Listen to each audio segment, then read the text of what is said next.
Bonjour à toutes et à tous et bienvenue pour une nouvelle émission de Metal Missile et Plastic Gun. Aujourd'hui, on va continuer dans le Macross, ça peut pas nous faire de mal, avec SDF1, Super Dimensional Fortress 1. Voici la boîte, comme d'habitude, qui présente à l'arrière la méthode de transformation. C'est assez rare que ça soit à l'extérieur, mais c'est pas mal. Des vues sur le côté, et puis des spécifications techniques qui sont sympas et amusantes parce que on s'aperçoit ici que la longueur totale du SDF1, c'est 1200 mètres. C'est pas grand chose, et pourtant il y a une ville à l'intérieur, il y a 70 000 personnes à l'intérieur. On se demande comment tout ça tient dedans. Et bien maintenant on va ouvrir la boîte, parce que elle est venue là pour ça. Ouverture. Voilà, une présentation un peu plus sommaire, mais bon, conséquente quand même. Je situerai la sortie du jouet entre 1982 et 1985, puisque je crois savoir que la sortie japonaise de Macross s'est située en 82 et qu'ensuite la série a été vendue et a essaimé un peu dans tous les pays du monde. Il est fort possible qu'on l'ait eu dans les derniers, un peu comme d'habitude, mais grâce à la 5, qu'elle soit remerciée. Voilà, je vais sortir la bête, comme le veut la formule consacrée. Donc dans un premier temps, le SDF1 est stocké sous une forme imparfaite de Storm Construction Attacker, c'est-à-dire ceci. Quand le SDF1 s'écroule sur l'île de Macross dans le Pacifique Sud, s'écrase, pardon, il est en forme de vaisseau. Alors je vais donc le mettre en forme de vaisseau immédiatement. Hop, hop, hop.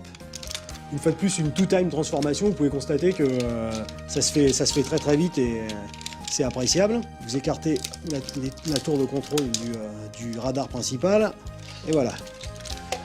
Alors une petite spécification à la fois scénaristique et technique, c'est que lorsque le SDF1 s'écrase sur Terre, il est sous cette forme-ci. Au premier stade, il ne possède pas le Prometheus et le Daedalus, qui en fait sont des bâtiments créés par les humains, qui ensuite lui seront rattachés et lui serviront de bras. Pour échapper aux Zentradi, le SDF1 tente de décoller avec ses moteurs antigravité qui décollent, mais pas le SDF1, donc ils sortent de la carlingue du SDF1 et s'en vont tout seuls dans l'espace. Et ensuite, pour échapper au vaisseau de Vritaille, ils tentent ce qu'on appelle un space fold, c'est-à-dire une téléportation qui était censée les amener aux alentours de la Lune, mais comme on ne maîtrise pas encore la robotechnologie totalement, ils se retrouvent à côté de Pluton en fait. En se téléportant, le Spacefold emmène une bonne partie de l'île de Macross, donc Macross City, les 70 000 habitants qui vivent dans Macross City, un peu de mer, et sur cette mer bien sûr il y avait le Prometheus et le Daedalus, et sur le chemin du retour vers la Terre, le commandant global et les autres trouvent le moyen de raccorder les deux bâtiments au bras du SDF1. Voilà pour la petite histoire. Voilà donc le SDF1 sous sa forme vaisseau habituelle, avec toutes les armes de départ, et puis les armes que UN Spacey a rajoutées. Alors ce qu'il y a de bien avec ce jouet, c'est qu'il lance des missiles. Ouais, oui, moi c'est une fixation, j'aime les jouets qui lancent des missiles. Donc ici, vous levez les deux panneaux, vous allez chercher les missiles, qui sont à l'échelle de l'ensemble. Il me semble avoir personnellement veillé à ce que ces missiles fonctionnent au mieux, donc vous les chargez, vous pouvez le constater, les missiles sont en pleine forme. Donc c'est bien d'avoir d'avoir la version proche de la version originale, c'est-à-dire qui lance des missiles. À partir de là, nous allons procéder à ce que Lisa Hayes, alias Lisa Hayes, appelle avec justesse la transformation modulaire. Donc la plupart des jouets vintage sont intéressants à ce propos, c'est qu'ils ont une transformation modulaire, c'est-à-dire que le transformer ne nécessite pas une modification de la cohésion du jouet, c'est-à-dire que la transformation se fait sans que des parties soient enlevées et ensuite rajoutées.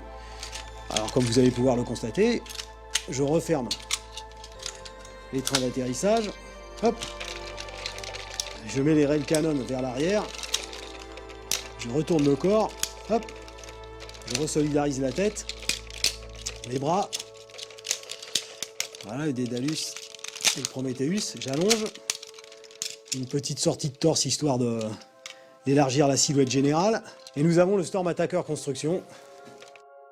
Autre avantage, les missiles, comme d'habitude, vous pouvez abaisser le rail canon, le mettre en position de tir.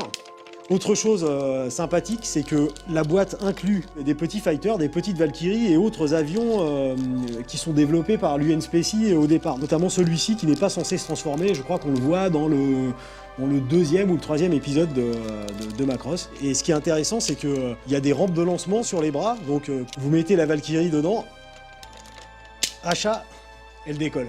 Voilà le Storm Attacker Construction dans toute sa splendeur.